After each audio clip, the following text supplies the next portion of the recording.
I never planned to work at a 7-Eleven. Honestly, it was just supposed to be a stopgap. Something to keep the lights on while I figured out the rest of my life. After Daniel died, everything came apart at once. Bills, grief, daycare. My daughter Riley was only 3. I remember standing in line at the DMV trying to hold it together, knowing I had no backup plan and no one coming to save us. That was 3 years ago. Now I'm 31, working the evening shift on Harrison Street in Eugene. Most nights it's quiet.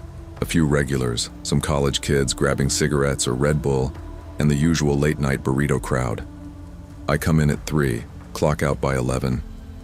It's not glamorous, but it's honest, and it gets us by. Jim, my manager, is a good guy. He runs a tight store, keeps the place clean, treats the staff like people. He's the kind of guy who brings in donuts on Fridays just because. Reliable as sunrise, he calls me. I take pride in that. Tuesday nights are usually slow. That's when I saw him the first time. He walked in wearing a faded green jacket and khaki pants, the kind older men wear when they've stopped caring about trends. Mid-50s maybe, tall, with deep-set eyes and thinning gray hair slicked back in patches. He barely looked at me. Just bought a scratch-off ticket and a tall boy. I offered him a receipt.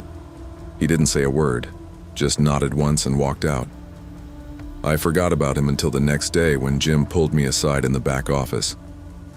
"You didn't happen to say anything off last night, did you?" he asked, scratching his beard. "No?" I blinked. "Why?" He sighed, turned the screen toward me. "Customer complaint. Said you called him pathetic, said something about his body, said you were aggressive." I laughed out loud. "That guy? I didn't even talk to him." We rewound the footage. There it was. I handed him his beer, asked if he wanted a receipt. Nothing else. The guy barely made eye contact. Jim shook his head. "I'm tossing it. Don't worry about it." I tried not to. I really did. The second time he came in, it was the following Tuesday. Same time, same green jacket. Only this time he didn't buy anything, just walked in and slowly made his way down each aisle. He didn't talk, didn't touch anything, just stared. There's something about someone watching you without blinking that turns your stomach cold. You try to pretend it's nothing. Maybe he's lost, maybe he's confused, but deep down, something pricks the back of your neck and whispers no. When he left, I texted Jim. "Hey, that guy from last week? He was back, didn't buy anything, just stared." He texted back, "Keep your phone on you. If it gets weird, call me or the cops." I nodded to myself. Fine. Not the first time I'd dealt with creeps.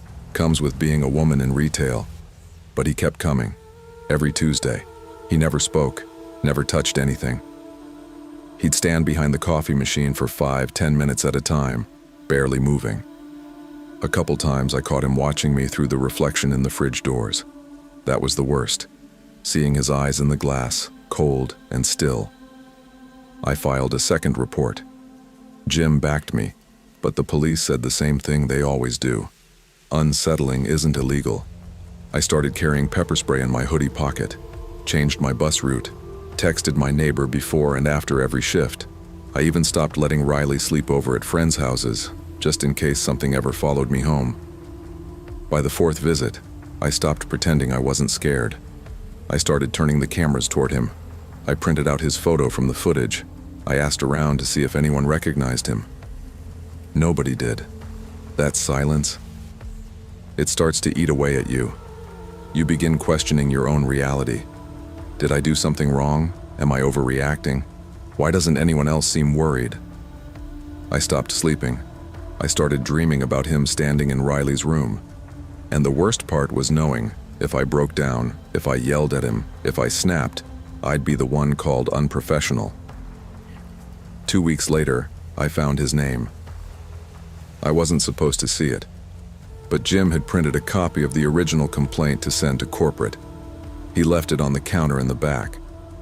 I saw the line, filed by Walter K. Brewster. At first, I just wanted to know if he lived nearby. A public record search, maybe an address. But what I found made my stomach twist. 5 other 7-Elevens, same complaint, same guy. In each case, the women were all around my age. Each complaint alleged harassment by the employee. In 2 cases, the women were let go. Another one transferred out of state. I printed the articles, the reports, a Reddit thread from an ex-employee in Salem. Showed it to Jim the next day. He was quiet for a long moment. "Jesus," he muttered. "So can we ban him? Get a trespass order?" Jim frowned. "We'd need to show a pattern of immediate harm. Legally, it's tricky. HR will want more than just vibes." I stared at him. "You're saying he has to do something violent before we're allowed to stop him?" "I'm saying my hands are tied." I didn't argue. Not because I agreed, but because I was tired. Exhausted from having to justify why I didn't want a stranger watching me like prey. After that, I stopped waiting for help. I changed my number. Bought an alarm keychain. I taught Riley how to call 911 just in case. I stopped caring about being polite. Let them call me rude. At least I'd still be breathing. 2 months later, I transferred to another store. Different part of town. More foot traffic. Different bus line. A step up in pay, too. It should have felt like a fresh start. But the fear didn't leave. Not really. I still flinched when the door chimed. I scanned every face, especially the tall men with gray hair. I kept the pepper spray clipped to my apron, and I started sleeping with a light on in the hallway, like Riley asked me to. The nights got better, slowly. I made friends at the new store, started walking to work with a coworker. For a while, I thought maybe it was behind me. Until one Friday morning, just before clock out, I got called into the back room. "New complaint," the assistant manager said, sliding a piece of paper across the desk. No name listed, just a handwriting scrawled note in all caps. Employee was dismissive, looked at me rudely, not friendly, uncomfortable experience. No date, no receipt. My stomach turned. I flipped the page over, recognized the handwriting. It was the same as before, same slanted letters, same underline under dismissive. That night, I didn't take the bus. I called my sister, had her come get me, didn't say why. I just held Riley a little tighter when I got home. There's something no one tells you about fear. It's not always loud. Sometimes it's a quiet pressure in your chest, like being underwater. A feeling that doesn't go away even after the threat is gone. Sometimes the worst part isn't what happened. It's what could have happened if you hadn't trusted your gut. I still work retail. I've learned how to scan every customer's face without staring. I know how to walk to my car with my keys between my fingers. I know what kind of men to avoid, or at least I think I do. Walter Brewster never came back in person, but I still check for his name. I still save every complaint email, just in case it starts again. When I tell people about it, most nod politely, unsure what to say. Others give that look, the one that says, maybe you overreacted. Maybe it wasn't that bad. But I know what I saw. I know what I felt.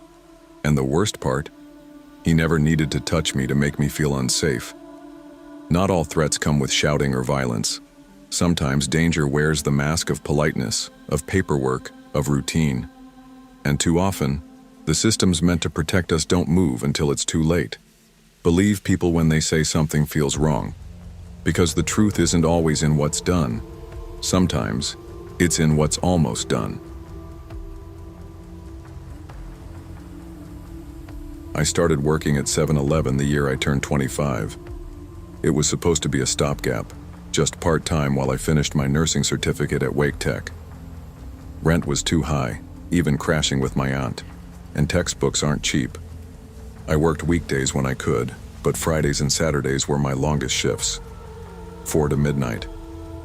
The store sits off Galloway Drive in Raleigh, near a strip of gas stations and vape shops, with a pizza place next door that's always packed after the high school football games. Friday nights are a whole different beast. By 8:30, it's loud, messy, and full of teenagers. Mostly harmless at first. Same group of high school boys, 6 or 7 of them, jerseys still on, smelling like sweat, body spray, and cocky teenage ego. They'd crowd in, joke too loud, sometimes knock over a snack display and laugh about it. I used to find them kind of funny in a dumb little brother way. That changed last fall. It started when we stopped doing free refills. Company policy. I didn't make the rule, just had to enforce it. That Friday they came in with half-empty cups and hovered near the soda fountain. I calmly told them, "Sorry guys, we don't do free refills anymore." One of them, Dylan I think, rolled his eyes. "Seriously? That's so stupid." Another one muttered, "What's the point of working here if you're gonna be a bitch about it?" I froze for a second. I'd been called worse, but not by some 17-year-old in cleats. "Okay," I said quietly, not taking the bait. "Then you can leave." They laughed, loud and mocking, and walked out like they'd won something. I didn't think much of it until I found the note.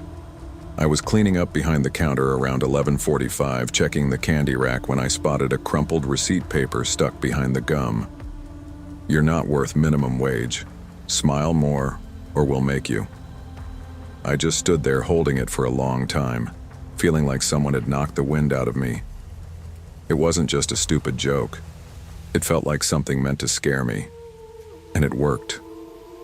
The worst part was how calm Tony was when I showed him. He read the note while eating sunflower seeds at the back counter. Didn't even pause chewing. "Kids being dumb," he said. "Don't let them get to you." "Tony," I said, trying to keep my voice even. "This isn't just dumb. It's targeted." He raised an eyebrow. "You think they're gonna do something?" I didn't know how to answer that. I wasn't trying to make a federal case out of it. I just didn't want to brush it off like it meant nothing, because it didn't feel like nothing. Tony tossed the note in the trash. "If they say something next time, just stay calm. I'll talk to their coach if it gets serious." But that's just it. What counts as serious? The following Friday they were back. All of them. Same pack of boys crowding around the soda machine and chip rack, staring too long. They didn't say much, but they didn't have to. They just watched me, like they were waiting to see how far they could push. I didn't speak to them, just cleaned up around the register and kept my head down. At 12:03, I clocked out, pulled on my hoodie, and headed out to my car. The lot was mostly empty by then, dark except for the flickering light by the dumpsters. My heart sank as soon as I saw the car. Both my front tires were flat, not just flat, slashed. I stood there a minute, staring like maybe I was imagining it, but I wasn't. I called Tony. He sounded half asleep. "Don't panic, could have been anyone." Anyone? Only my car was back there. Only I worked that shift. And they were the only ones who came in that night who had reason to be angry.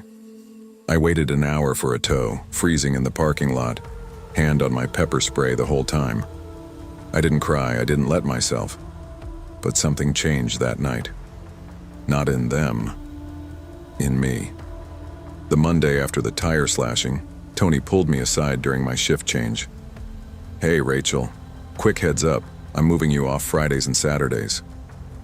I blinked. "Why?" He scratched the back of his neck like it was no big deal. "Just think it's better for everyone. Less tension, you know?" I stared at him. So I speak up, and now I'm the one getting shifted? Tony raised his hands like he was doing me a favor. "It's not punishment. I just don't want anything getting messy. If something happens, people might say you provoked it." I felt my jaw tighten. "By doing my job?" He sighed. "Look, Rachel, I've got 5 part-timers and 1 full-timer threatening to quit next month. I don't have time to play referee between you and some teenage boys." That was it. He didn't care about the note or the tires or the way they stared at me like I was just something to mess with. He cared about keeping things quiet, so I got reassigned to early weeknights. Slower shifts, fewer customers, less drama, less of a target, and I hated it. Not just because it felt unfair, but because deep down, I knew that if something worse ever happened, something serious, I wouldn't get taken seriously then either. It had been about 2 weeks when one of them came in alone. Dylan. Same varsity jacket, Same smug look. He didn't buy anything, just wandered around the store while I pretended not to notice. But I could feel it, the way the air changed, the tension creeping into my shoulders. He stood near the Slurpee machine watching me ring up a mom buying milk and gum. Didn't say a word, just stared, unblinking. When the customer left, I looked up and met his eyes. He smiled, and then, real slow, he mouthed the word, smile. I didn't flinch. I didn't give him the reaction he wanted. I just looked away and started organizing the scratch-off display. My hands were shaking. When I looked up again, he was gone. I didn't even hear the door chime. I didn't quit, not right away, not even after that night. But things changed. I stopped wearing my name tag, parked closer to the building, kept my keys between my fingers when I walked out to my car. I started making copies of my shift logs just in case. I told myself it wasn't fear, just caution. But the truth is, once you've been made to feel small, it's hard to get that feeling out of your skin. What stuck with me wasn't just what they did, it was how easy it was, how easily they got away with it, how quickly my discomfort got labeled as overreaction. They were just kids being dumb. But if that's true, then what kind of men do they grow into? What kind of women do they think they can talk to like that? Intimidate? Laugh about behind a closed door? I don't think about Dylan much anymore. But sometimes, late at night, when I'm alone at the register and someone lingers too long at the coffee machine, I feel it. That same pressure in my chest. That reminder. Not everyone's joke is harmless, and not every threat needs to be loud to be dangerous. When we dismiss harassment as just kids being kids, we teach those kids they're untouchable, and we teach their targets that their fear isn't worth listening to. The little things grow, silence lets them, and if we don't name the harm early, we risk living in a world where bad behavior becomes normal, and normalized behavior becomes abuse. I've always been a creature of routine. Routines are control, they're comfort. After grad school, when the job offers didn't come the way I thought they would, routine became my coping mechanism. Every Sunday was the same. Groceries, gas if needed, and a quick stop at the 7-Eleven on Alpine Street for snacks and cheap coffee. Then back home for what Olivia and I called our Sunday reset, vacuuming, laundry, music on low, and prepping for the week. Olivia and I have lived together for almost 4 years now, first as college roommates, then just life roommates. We knew each other's quirks. She knew I double-checked locks. I knew she left every light on when she was stressed. It worked. Lately, though, something had been off. I kept catching shadows where there weren't people. Had that feeling of being watched, not in the dramatic movie way, but that low-buzz tension you feel walking past a car with someone inside. Olivia teased me about it. "You overthink everything," she said. "It's probably just being cooped up too long." She wasn't wrong. I hadn't left the city in months, wasn't working, freelancing on scraps.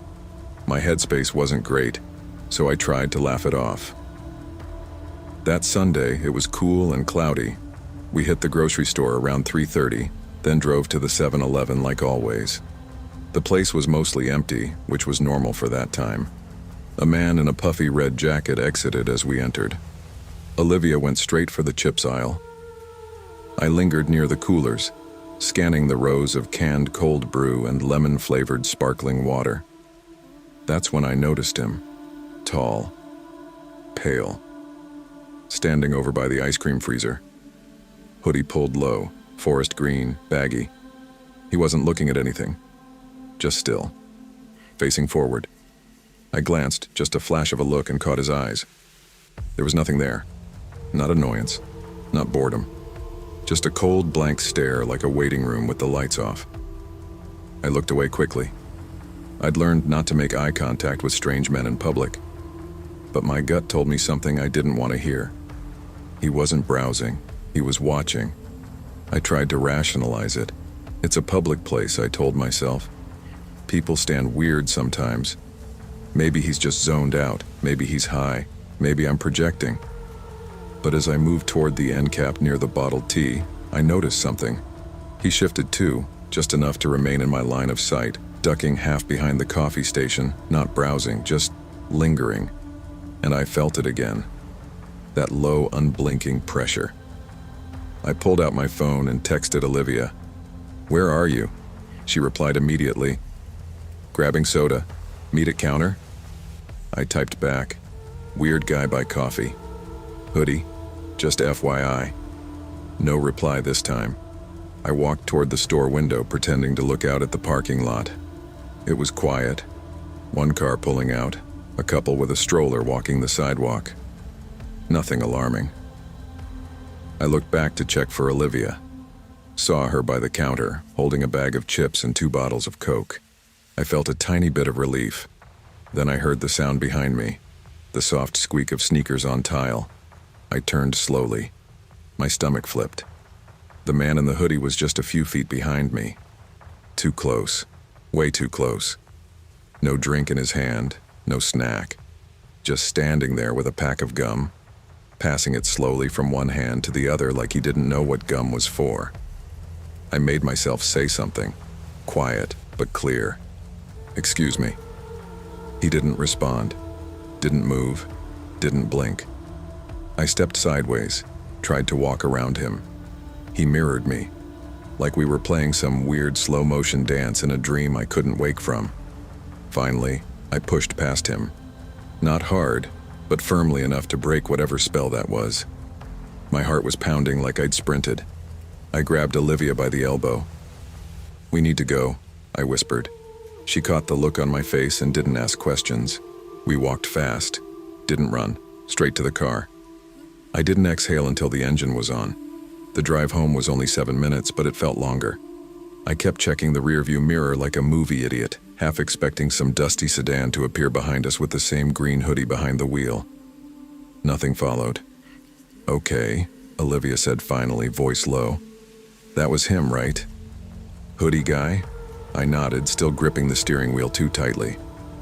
"I saw him in the snack aisle earlier," she said.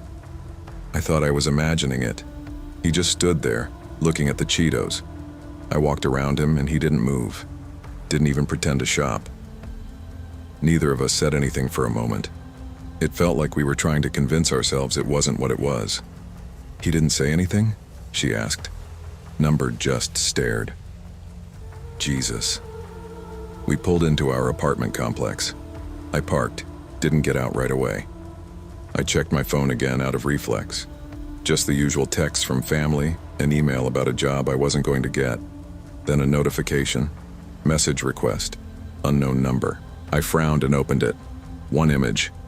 It took a second to register. It was me, standing in 7-Eleven, in front of the cooler, hair down, one arm holding a drink, looking slightly to the left, taken from behind, taken by someone close.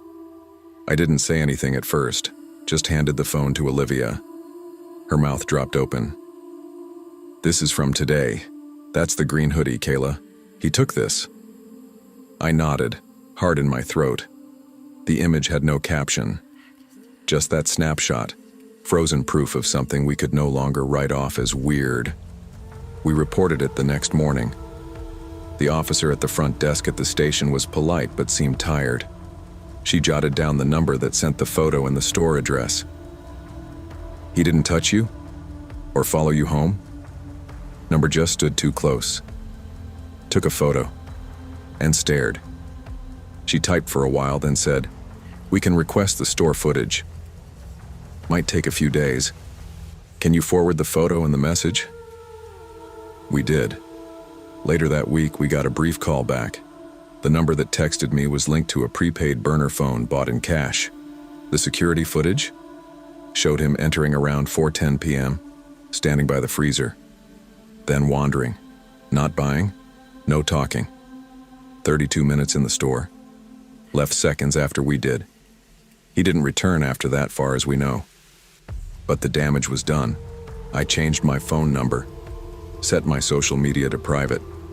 I haven't stepped foot in that 7-Eleven since. I take different routes to every errand now. Sometimes I double back just to see if anyone's following. Olivia started carrying pepper spray. I got a taser. It's not paranoia if it already happened. A few months have passed. I'm working a part-time admin job now, still looking for something better, but the bills are getting paid. Sundays look different. No more coffee runs, no more shared grocery trips. We do pickup orders now. Sometimes I think I see that hoodie in a crowd, at a crosswalk, or out of the corner of my eye. But I never really do. What sticks with me isn't just the man. It's how easy it was to almost miss him. How many women would have just called it a weird vibe and moved on? How often we're told we're overthinking. I wasn't. Neither was Olivia. And maybe that's the part that scares me the most. That someone could stand right next to you, look you in the eye, and see you as nothing more than a target. And that they don't need to say a word to make you feel it. Sometimes the most dangerous moments aren't loud or dramatic. They're quiet, subtle, and easy to dismiss. Trust your instincts. Speak up. Because the cost of staying silent in the name of being polite or not overreacting is too high, and we owe each other more than that. I used to think silence was safer. My husband Richard and I had grown so comfortable with our quiet, 2 voices in a room felt loud enough. That Tuesday was like most days lately. Richard fixing cameras, me trying to fill space with small talk. Our duplex felt hollow after our miscarriage. Peeling paint, sick porch light, and too many unspoken words. When he got the call to fix the surveillance camera at Maple Hollow Church, I offered to ride along. Sometimes I thought maybe the road noise would help us talk, but the ride was short and mostly quiet. After he finished, he suggested grabbing something at the 7-Eleven on Route 27. We pushed inside under buzzing fluorescent lights. I went right to the coffee machine. Richard walked toward the hot dog roller. The store smelled like stale coffee and air freshener, familiar and dulling. That's when I saw her. She was standing by the back wall near the ATM, mid-30s perhaps, in a gray coat that looked thrifted, stiff with body heat. Her arms hung too long, her hair twisted into a messy knot. She turned toward the coffee bar, then back to the wall, her eyes tracking everyone who came in and out. No shopping, just watching. I didn't want to stare, but I couldn't look away either. There was something precarious about her posture, like she was waiting for someone to knock her off balance. I tried to focus on coffee, but every time I looked, she was still there.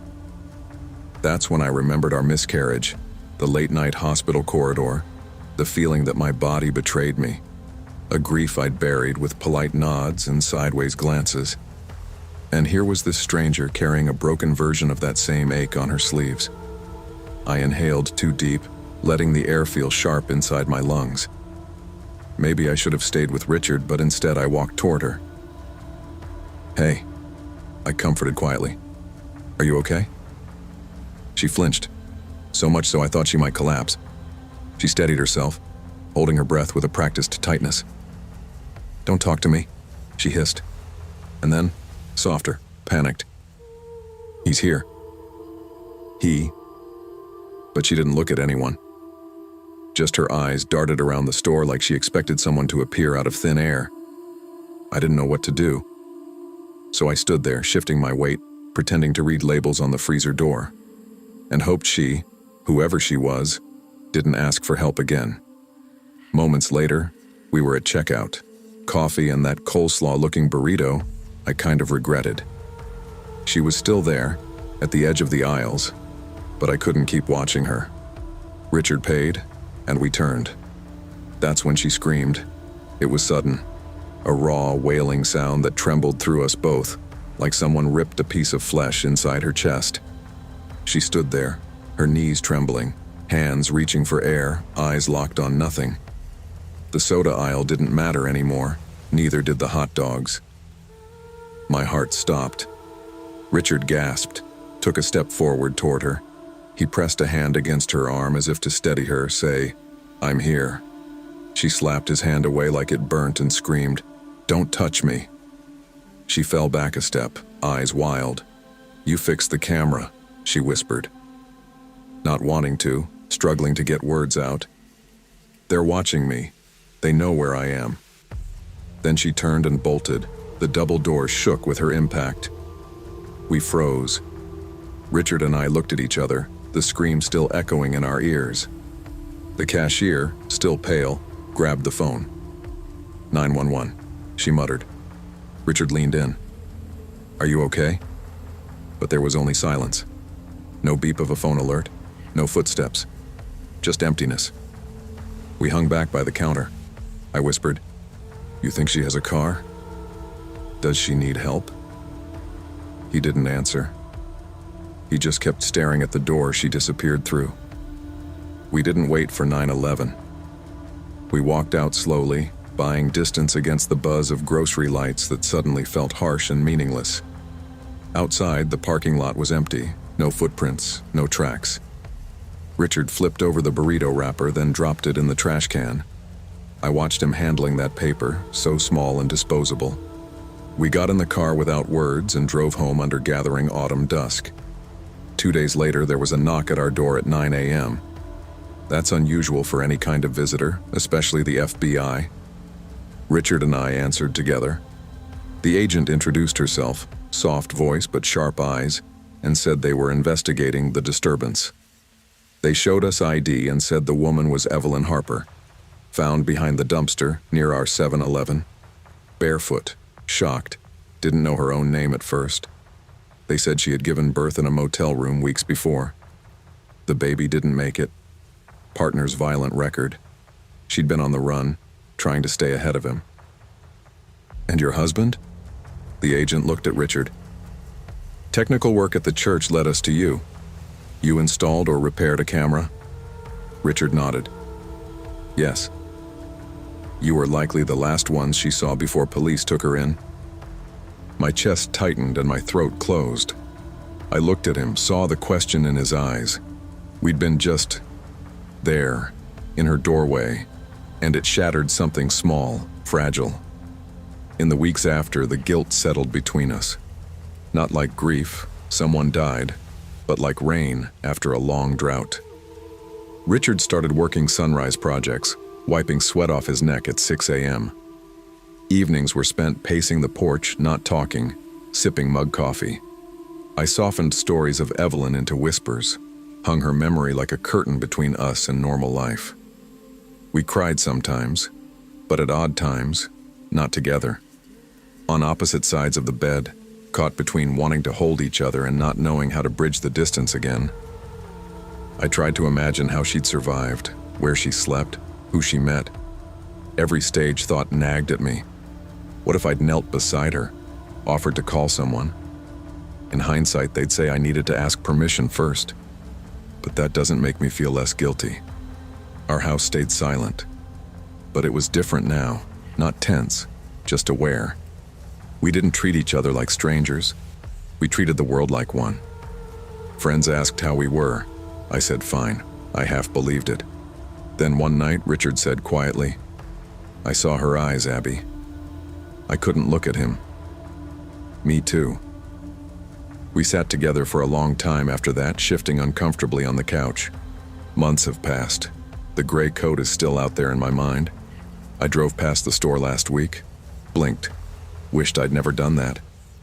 We picked up new coffee mugs, small ones, softer colors. We don't talk about the miscarriage much now, it's time. But Evelyn's story stays with us. We bought winter boots and left a pair near the front door just in case.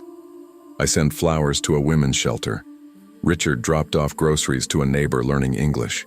Tiny gestures, almost invisible. Because sometimes what people need isn't help on cue. It's the offer, quiet, simple, trusting, that shows you saw them. Every so often I pause in front of the freezer door when I buy something random. I say a little prayer for whoever needs it. That's what you can do, even if someone refuses it. Helping is more than doing. It's seeing someone break and choosing to stand there anyway. Your presence can crack open the space for healing, and sometimes that's enough to keep someone from disappearing into nothing. I wasn't trying to run for my life.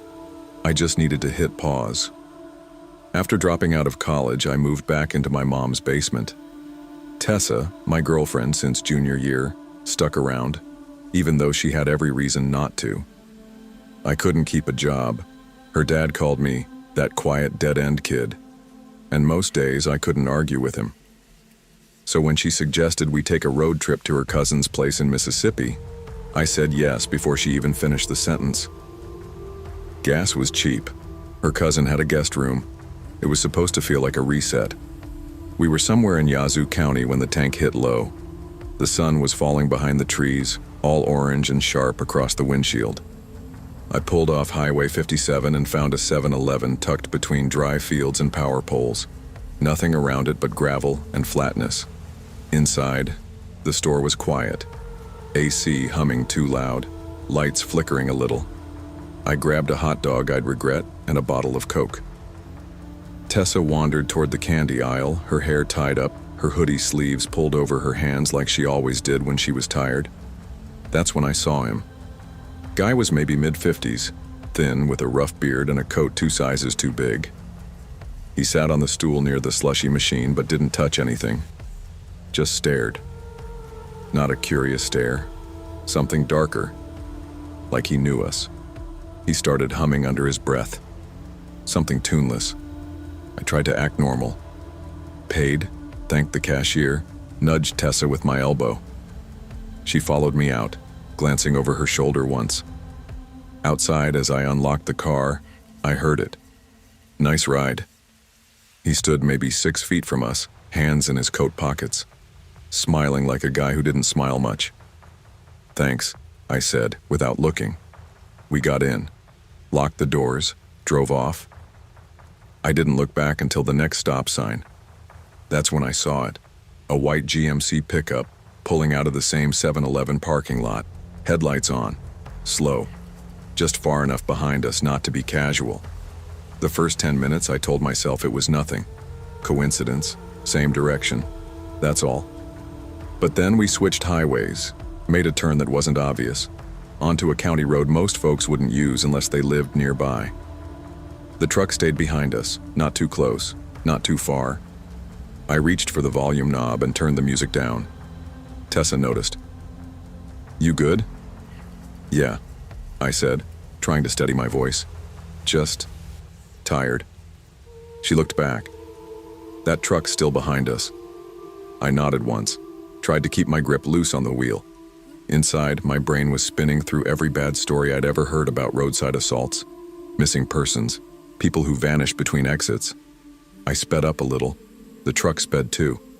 I slowed to let him pass. He slowed too. He's following us, she whispered. I know. The next town was too far to gamble. Nothing but empty farmland, 1 lane in each direction. The sun had dipped low now, casting that weird half-light across the road where things feel too still. Then I saw it. An old rest stop. Just a loop of pavement. A vending machine and a bathroom that probably hadn't been cleaned since the Clinton administration. But it had lights. And maybe people. I turned off. Gravel crunching under the tires. The truck followed. My heart kicked. I reached under my seat for the tire iron.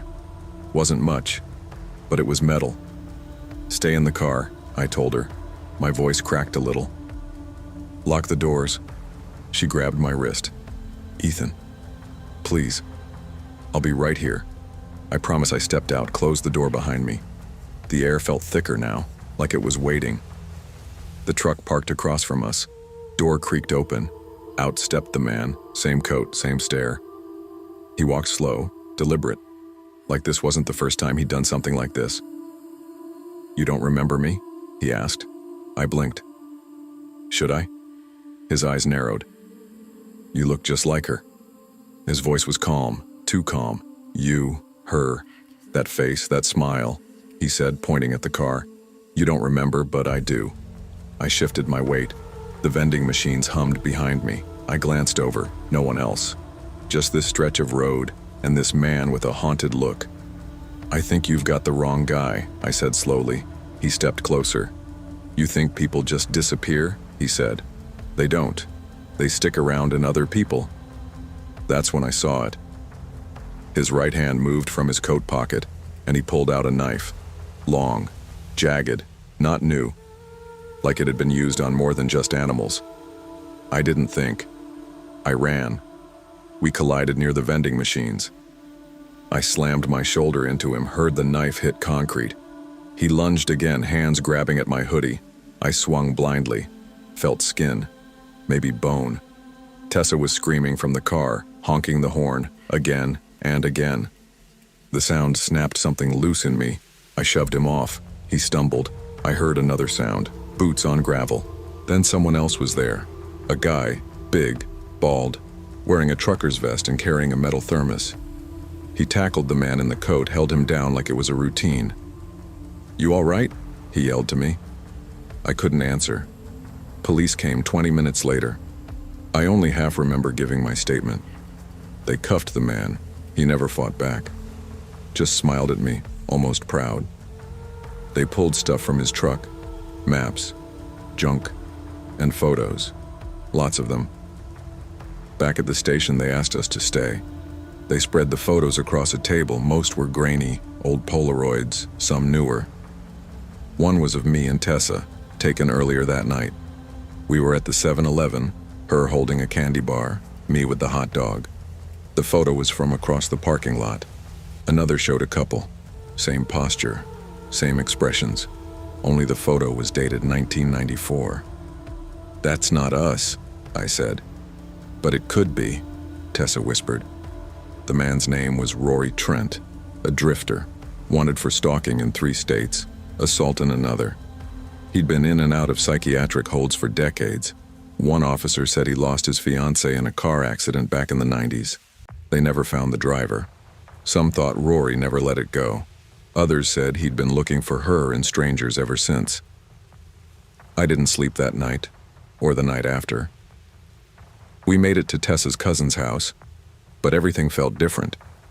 I watched the rearview mirror like it was my job. I stopped at different gas stations, changed routes even when it added hours. Every time we slowed for lights, I felt that white truck just behind us, even when it wasn't. Tessa tried to talk about it once. I told her I was fine. That was a lie. She said she kept dreaming of the picture, the old one. Said it felt like we were ghosts someone had been looking for. I didn't have the words for it, but I knew what she meant. There's a weird line between grief and obsession. Most people cross it without hurting anyone. Some don't. I know I'm lucky. I'm alive. She's safe. But that night carved a groove in my mind. Now, every roadside stop feels colder. Every stranger who stares too long makes my stomach knot. I don't eat 7-Eleven hot dogs anymore. I don't let my guard down in empty places. Some people mourn by letting go. Some haunt the living, searching for someone they lost. And some of us just keep driving. Not everyone you pass on the road is harmless. Some carry grief so heavy it twists into something dangerous. Trust your instincts. Listen to the voice that says, something's off. Because sometimes survival isn't about being brave, it's about noticing what others ignore. There's this cramped little 7-Eleven tucked off the main road in Larkspur, Colorado. The kind of place where the pine trees press close and everything smells faintly like cold dirt and gasoline. It's not fancy, but it's ours. Every Tuesday and Thursday after yoga class, Jen, Mariah, and I would head there for cheap chicken tenders, neon blue slushies, and an hour of decompressing at the tiny dining counter by the window. It had this busted swivel stool and a scratched-up laminate table, but it was tradition. We called it our booth, even though it wasn't technically a booth at all. Miss Cynthia usually worked those shifts. She was in her 60s, sweet as pie, with curled gray hair and pink lipstick that never smudged. She'd always wink when she saw us coming and sneak us an extra sauce cup like it was a secret mission. Her voice was calm, the kind you trust immediately. But lately, she hadn't been around. No explanation. Just gone 1 week and replaced by a guy with twitchy eyes and sallow skin who stood too still for too long. We didn't know his name. Jen said he looked like a frog with those blinking eyes. The nickname stuck. Froggy. At first it was harmless. He just stared too much, never smiled. If you asked for ketchup, he'd blink 3 times like you asked for plutonium. Once I asked for honey mustard and he said, "You always like that one," in this weird, mumbly voice.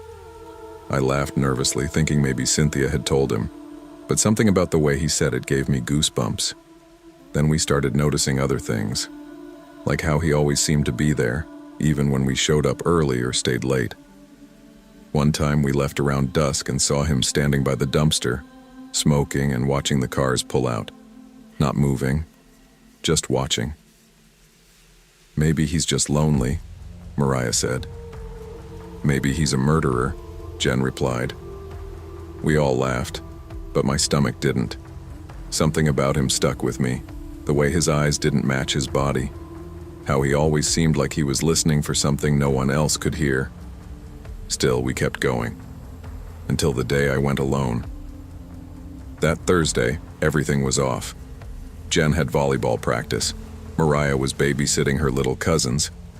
I should have just gone straight home, but the routine had this pull, the warm smell of fried food, the sugar rush, the silence between bites. So I went alone. It was 4:45 p.m. when I walked in. The parking lot was half empty, cold wind pushing through the trees. The inside was quiet. Froggy stood behind the hot food counter, blinking like he always did. His apron looked crusted with something that might have been old sauce or something else. No one else was in the store. I gave him a small nod. "Hey, can I get chicken tenders and curly fries?" He nodded, too fast, then vanished into the back kitchen. I grabbed a water bottle and waited at the counter. The usual warm buzz in the store felt wrong, too quiet. The humming of the fridge units, the tick of the clock, and nothing else.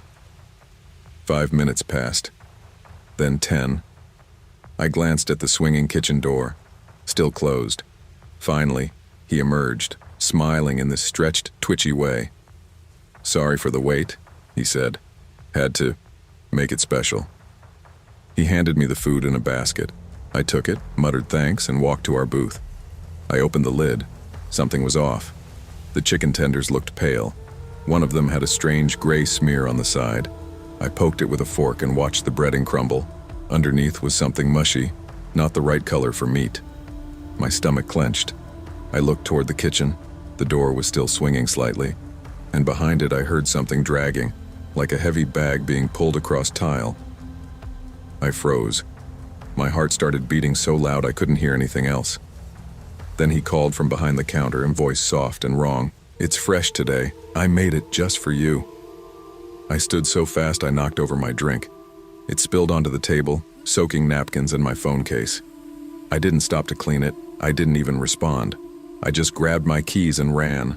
I pushed through the front door with enough force to slam it open. Cold mountain air hit my face like a slap. My hand was shaking as I unlocked the car. I barely managed to shove the keys in straight. Behind me, I heard the 7-Eleven door creak again, then his voice. "Don't forget your sauce." I didn't turn around. I got in, locked the doors, peeled out of the parking lot so fast my tires kicked up gravel. I didn't stop until I hit the gas station 2 towns over, parked next to a semi-truck and sat there breathing like I'd just outrun something with teeth. I didn't eat the food, didn't touch it. I threw the whole basket out, still sealed, into the dumpster. That night, I barely slept. Every sound outside felt like him, waiting. Every creak in the house made my body jolt. My mom asked if I was okay. I said I was tired. The next day, I found Miss Cynthia's number from an old school fundraiser list. I called. She answered on the second ring. "Hello? Miss Cynthia? It's Isabel, from the 7-Eleven. You haven't been there in a while." There was a pause. Then she said real low, "I quit, honey. A week ago." My stomach dropped. "Why?" She hesitated. "They hired someone, a man.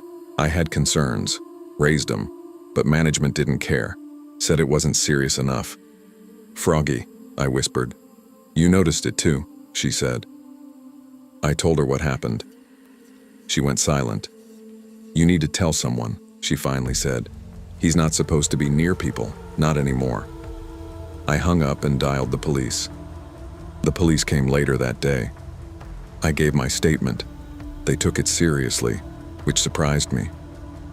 Maybe it was how shaken I looked. Maybe it was how I described the food or the dragging sound. 2 days later, a detective called me. They'd searched the store and reviewed internal reports. Turns out Froggy's real name was Kevin Dobner. He'd been fired from at least 2 other 7-Eleven stores for similar complaints: inappropriate comments, unclean handling of food, and one report of a stalker-like fixation on a teenage customer in Castle Rock. But what they found in Larkspur was worse. In the back room, tucked under the prep sink, was a spiral notebook. Inside were customer descriptions, handwritten, detailed, names, receipts, dates. Next to mine, Isabel, blonde, comes with friends, eats alone sometimes, likes honey mustard, Thursdays better than Tuesdays. They also found expired food relabeled with fake stickers, dipping sauces long past safe dates, meat stored in the wrong fridge, possibly contaminated. They shut the place down for health violations. Froggy Kevin was picked up at a gas station miles away. No confrontation, just blinking like he always did. They said he didn't deny anything, just smiled. After that, I couldn't even look at a convenience store the same way. It wasn't just the food, or Froggy. It was the realization that some people don't just pass through your life. They wait for cracks, for moments when you're alone, when routine dulls your guard. Jen and Mariah were horrified. We deleted all our photos at the 7-Eleven, stopped going anywhere near it. Sometimes I dream about that dragging sound behind the kitchen door. I wake up with the smell of fryer grease in my nose. The food was never the point. It was the watching, the waiting, and the fact that if I hadn't trusted that gut feeling, if I'd just taken one bite, I might have become a story someone else told later. Pay attention to what feels wrong, even when others laugh it off. Not all danger is loud or obvious. Sometimes it's a quiet stare, a late-night shift, or a routine that lulls you into feeling safe. Trust your instincts. They might save your life. People think working at a gas station overnight is boring, but boredom is a luxury. What I deal with? It's something else. I'm Seth, 21, student at the University of Alabama. I took this graveyard shift at the 7-Eleven off I-359 mostly to afford textbooks and groceries without begging my dad again. 5 nights a week, 10 p.m. to 6 a.m. It's a sleepy little spot most of the time, nestled between a half-dead tire shop and a motel that smells like mildew and broken air conditioners. The job's not glamorous, but I don't hate it. I can study between customers, drink unlimited burnt coffee, and listen to true crime podcasts if nobody's around. Plus, you start recognizing the regulars, the night shift truckers who buy hot dogs in pairs, college kids stumbling in post-party for Gatorade, and motel residents who shuffle in like ghosts. But about 3 weeks ago, a new guy started coming in, always just before midnight. Gaunt, pale like paper, wild hair, sunken eyes. He'd grab a chicken sandwich from the hot case, a water bottle, sometimes duct tape or nail clippers. Never said anything. Just handed me the cash, stared too long, then disappeared into the back hallway where the bathroom is. I remember the first time I asked, "Hey, you okay back there?" When he was in there for half an hour. No answer. Eventually he left. Silent. That same 1,000-yard stare. After the third visit, I noticed the scratch marks. Tiny ones around the bathroom door handle. Fresh. Angry. Like someone had been clawing at it. I mentioned it to my manager. She shrugged and said, "As long as he pays and doesn't make a mess, let it be." So I let it be. But I kept an eye on him. Something in my gut told me this guy wasn't just tired or poor or weird. Something was unraveling. And I was the only one watching. The thing about the night shift is it changes how you view time. You stop tracking hours and start tracking patterns. Same people, same purchases, same silences. The man, I didn't know his name yet. Always came in around the same time. He'd shuffle toward the sandwich warmer, blinking too much like the light bothered him. He'd sometimes linger by the candy aisle, staring at the wall like he saw something there no one else did. Once he stood frozen for almost 5 minutes by the lifesavers rack. Didn't blink, didn't speak, just stared at the metal panel beside it. I didn't ask questions. You learn not to. But I noticed things. A used bandage on the sink, smears of red across the mirror.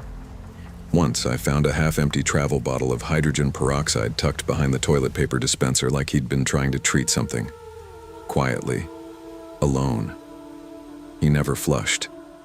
I started keeping gloves behind the counter. Cleaned the bathroom every shift before anyone else could walk in. The weirdest part? He never caused a scene. Never raised his voice. Never stole. Never made demands. But every time he left, the hallway air felt colder, like he'd taken something with him, or maybe left something behind. My manager, Krista, still didn't care. "He's not hurting anybody," she said.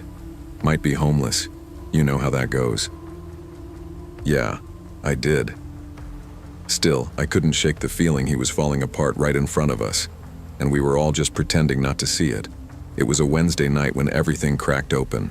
My stomach had been turning all evening, something I ate, probably. By 10:45, I knew I wouldn't make it through the shift without using the employee bathroom, but it was locked. Of course he was in there. I waited. 15 minutes, then 20. I could hear something, movement, but not steady. Like pacing, then the soft scrape of skin against porcelain. Finally, I knocked. Nothing. I waited, then knocked again, louder this time. Still nothing. I grabbed the backup key from under the register. It's not protocol, but I'd used it before to reset the lock when drunk guys passed out inside. I pushed open the door slowly. The light flickered, and then I saw him. Standing shirtless at the sink. Back to me. Covered in scratches, raw, bleeding, uneven, some fresh, some scabbed. He was whispering to the mirror. "They're inside me. I can feel them. They won't stop moving." I couldn't move. Couldn't speak. He turned. His eyes locked on mine, hollow but oddly calm. "I just need help getting them out," he said. "Do you have tweezers?" That was all it took. I backed out, slammed the door, locked it from the outside, and sprinted to the front. My hands shook dialing 911. I told dispatch everything. My voice barely held together. I didn't breathe right until I saw the red and blue lights through the window. They arrived fast. 2 local cops and 1 older paramedic. I handed over the key and stood back while they approached the bathroom. They opened the door and called his name, though none of us knew what it was yet. No answer, but he didn't run. He was still in the corner when they found him, curled up under the paper towel dispenser, arms wrapped tight around himself, whispering to the wall. He didn't fight, didn't even speak again, just nodded when they lifted him up and walked him out. I never saw him again. A week later, I got a call from the responding officer, a guy named Gibson. Told me the man's name was Travis Dean, 43, off his meds, diagnosed paranoid schizophrenia. His brother had kicked him out of their place 3 months earlier. He'd been sleeping behind the tire shop next door, eating 1 meal a day. From us. Gibson said Travis thought his body was being controlled, that bugs or forces were under his skin. The scratches were self-inflicted. He wasn't trying to hurt anyone. He was trying to survive something only he could see. I didn't know what to say, so I just said, "Thanks," and hung up. I still worked there. Not for the money anymore. Well, not just that. Something about staying feels important. Like I have to be the one who sees things when no one else wants to. The bathroom has a new lock now, automatic, and Krista put up one of those restroom closed between 2 and 4 a.m. signs, like it'll fix anything. But I still check the stalls. Every shift, every night. Sometimes I find nothing but a forgotten cup or crumpled receipt. Sometimes I stare at the mirror longer than I should. Because the truth is, there are people out there unraveling. Quietly, slowly. And they don't all scream. They don't all threaten. Some just want tweezers. Some just want help. Not every danger is violent. Sometimes the people who scare us are just suffering in ways we don't understand. Compassion doesn't mean ignoring risk. It means recognizing pain, even when it's messy, even when it's terrifying. There's a line between safety and silence, and we can't keep pretending we don't see it. I never planned on being in Vegas this long. What was supposed to be a quick 2-day freelance shoot for a travel blog turned into 5 nights of noise, missed deadlines, and a motel mattress that felt like sleeping on drywall. It was 3:20 in the morning, again, and I couldn't shut my brain off. I kept looping the same 3 thoughts. Why'd I take this job? What was Tessa doing right now? And why the hell does this city never sleep? I threw on my hoodie, grabbed my camera bag out of habit, and walked 2 blocks to the 7-Eleven on West Sahara. I figured I'd grab a Red Bull, maybe some chips. Just breathe a little. Reset. Nothing more. The store was nearly empty. Just humming fluorescent lights and the cashier, a young woman I'd seen once before, all nerves and big headphones.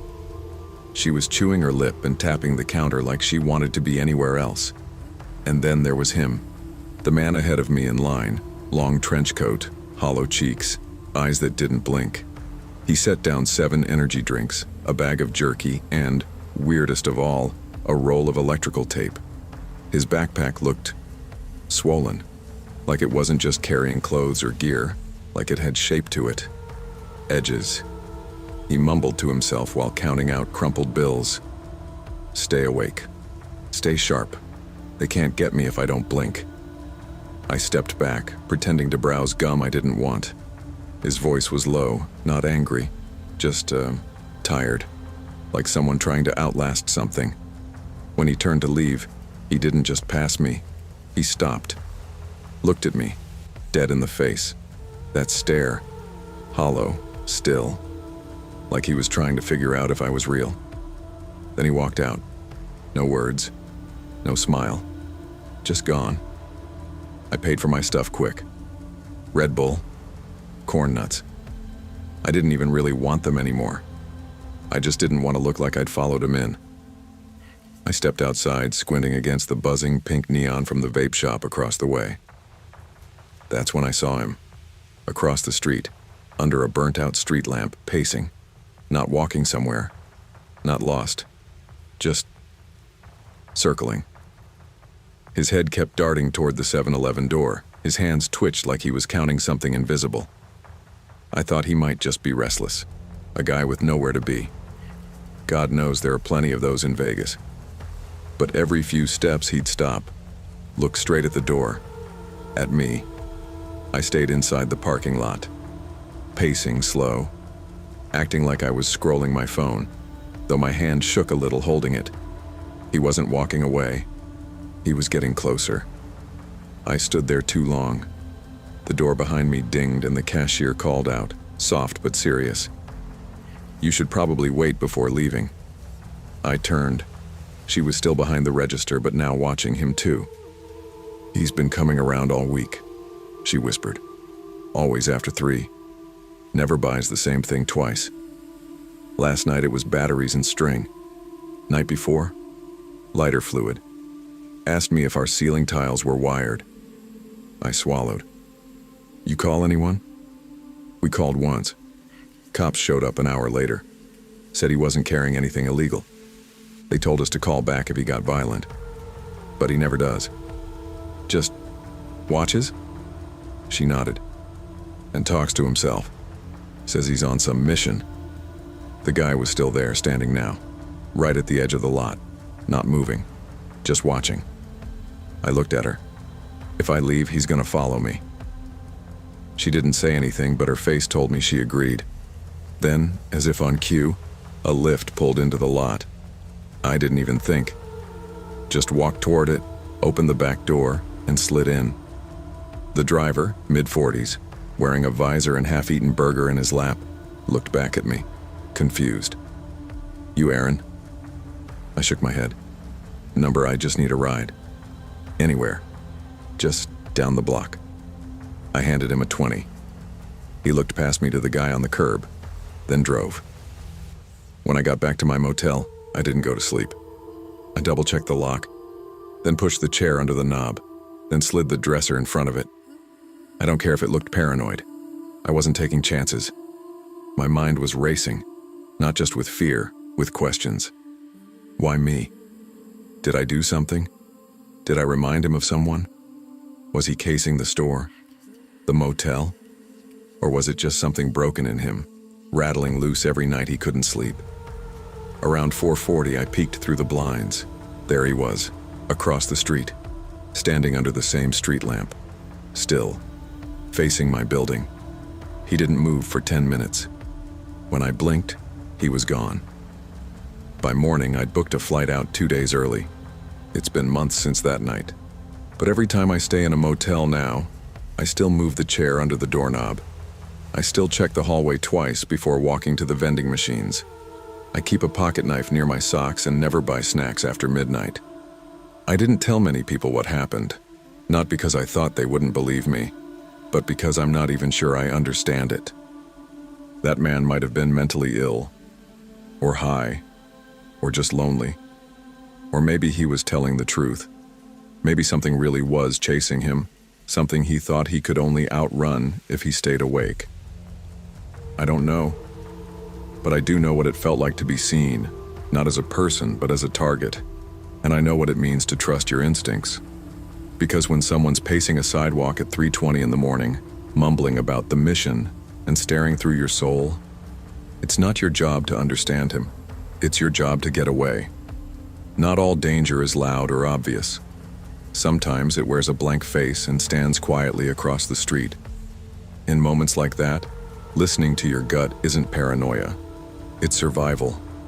Urban life may blur the lines between odd and unsafe, but trust your instincts. You don't owe anyone curiosity at the cost of your safety.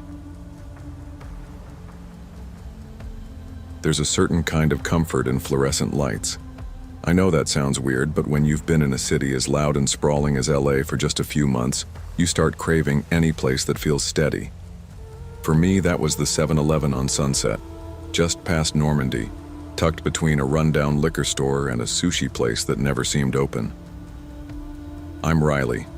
I moved here from Colorado last August to study film scoring at LACM. Night rehearsals are part of the deal, so stopping by that store for dinner, a cup of pineapple chunks, a microwaved mac and cheese, some overpriced green juice, became routine.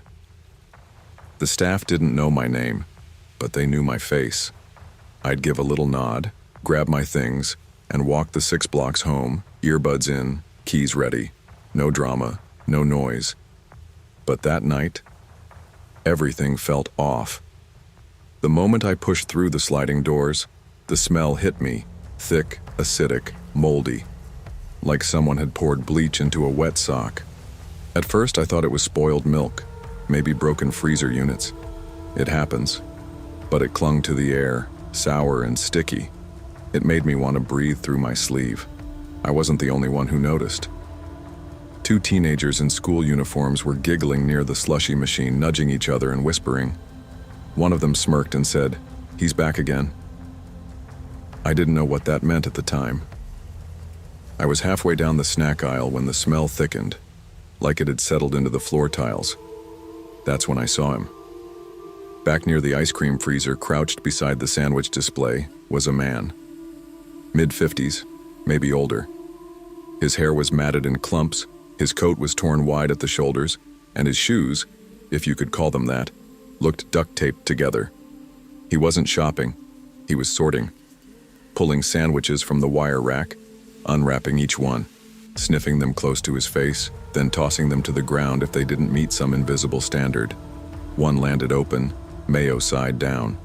Another he pressed between both palms and whispered something to. I couldn't hear it all, just fragments. Not this one, not poisoned. Gotta check the seal. He didn't look drunk, didn't even seem angry, just determined. His hands were shaking. Long, dirty fingernails, some split at the base. His jeans were soaked around the cuffs. I could see a knife handle sticking out of the pocket of his coat. The cashier, a guy I recognized, maybe early 30s with a nose ring, was watching from the counter, hands half lowered like he wasn't sure if he should intervene or not. I suddenly felt very aware of how quiet the store was. I grabbed a juice and moved toward the register, avoiding eye contact. I told myself, just pay and leave, don't engage. The guy clearly wasn't right, but I'd grown up being told not to stare, not to provoke, not to escalate. I kept my head down, but as I walked past him, he looked up, slow, like he sensed me, and locked eyes. And then he started following. Not fast, not aggressive, just steady. One dragging foot behind the other as if it hurt to walk. He mumbled as he came. You picked the wrong ones. They tell you which ones, but you didn't listen. I stopped short at the register. The cashier noticed. He glanced between us, then quietly said, "Hey, can you hold up a sec?" He stepped around the counter, palms open. "Sir, I need you to leave the store." The man stopped in the middle of the chip aisle, tilted his head. His eyes never left me. He smiled. Then, and I'll never forget this, he licked his fingers, slow and deliberate. The same fingers he'd just been pressing into sandwich meat. "You don't even know what you're eating," he said to no one in particular. That broke me. I dropped my food on the counter and ran. I didn't look back. I sprinted past the ATM, shoved through the glass doors, and didn't stop until I reached the corner of Sunset and Harvard. I ducked behind the bus bench, heart pounding, waiting to see if he followed. But he didn't. The street was calm again. Cars rolling by, a couple arguing outside the liquor store, someone vaping across from the laundromat. I walked the rest of the way home with my keys between my fingers. That night I threw out everything in my fridge I didn't recognize. I double-bolted the door. I didn't sleep. And I never went back to that 7-Eleven. 2 weeks later, a classmate of mine, Santi, mentioned in passing that it had been shut down temporarily. Health department stuff. Some story about a smell, a customer complaint. But it wasn't until a few days later that I heard what really happened. They found a body behind the store, wrapped in plastic, like someone had been trying to preserve it. No one said who it was, just that it wasn't recent.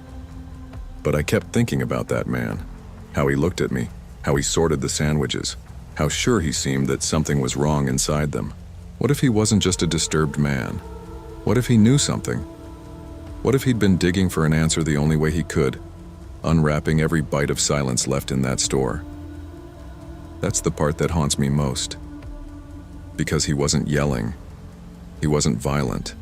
He was searching. And while I tell myself it was just one strange night in one strange city with one deeply unwell man, sometimes when I'm in a grocery store and the lights hum a little too loud and something smells just a little too off, I still hear him whispering. Not poisoned, not this one. In a city full of noise, we often dismiss the quiet ones. But discomfort shouldn't be ignored. It's a signal, not a weakness. Whether it's a foul smell, a stranger's stare, or something that makes your skin crawl for reasons you can't explain, listen to it. You don't owe anyone your presence, your patience, or your peace, especially when safety may depend on trusting your gut.